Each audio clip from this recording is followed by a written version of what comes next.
আপনি যদি ফজরের নামাজ না, জোহর না পড়েন, আসর না পড়েন, মাগরিব না পড়েন, এশার নামাজ না পড়েন, আপনি বয়ান শুনলে কি হবে, না শুনলে কি হবে বলেন? আপনি যে চিল্লাইতেছেন, আপনি মুসলমান, রাসূলের উম্মত, আপনার ঘরের আলমারি শুকেছে, বাঘ ভাল্লুক বানরের ছবি নাই, এগুলো নামান না কেন? আপনার বাচ্চাকে কান্না বন্ধ করার জন্য পুতুল কিনেন নাই, নামান না কেন? কাদিয়ানীদের পণ্য আরএফএল কোম্পানির বালতি বদনা ঘরে নাই, ফেলে দেন না কেন? ময়দানে চিল্লানো আর ঘর ঠিক করা বহু ব্যবধান, বহু ব্যবধান। বেশি বুঝবেন না।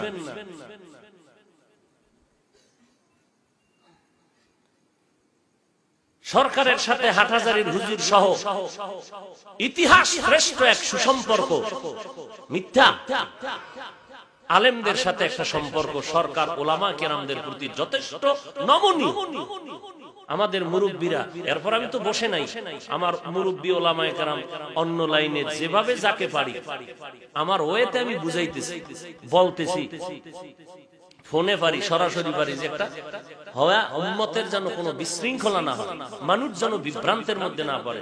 সরকার তো আলেমদের প্রতি মহব্বত আছে, সবাই গিয়া সরকারের সাথে বসে একটা সমাধানের চিন্তা করুক। ওলামায়ে কেরাম যেদিকে আমাদেরকে ইশারা দিবেন আমরা সেদিকেই যাব। আমরা মন মতো তো চলি না, চলবো না, কারণ আমরা আদর্শ নবীর আদর্শের উম্মত। এর থেকে আর ভালো কথা আমার জানা নেই।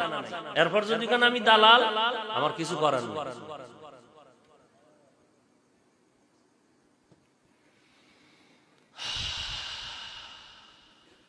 এটা জানি কদ্দুর মহাভারত অশুদ্ধ হয়ে যায়, কি কইলাম কি হয় আল্লাহ জানে, আল্লাহ জানে। কাইলটার ফামু আর মিডিয়া ওয়ালারা তো পাইছে, কোন কোন কথা মিলাই যে দিবে আল্লাহ ভালাই।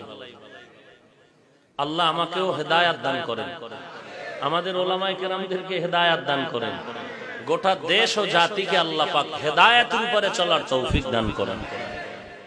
রাগ করলেন, খারাপ কিছু বললাম,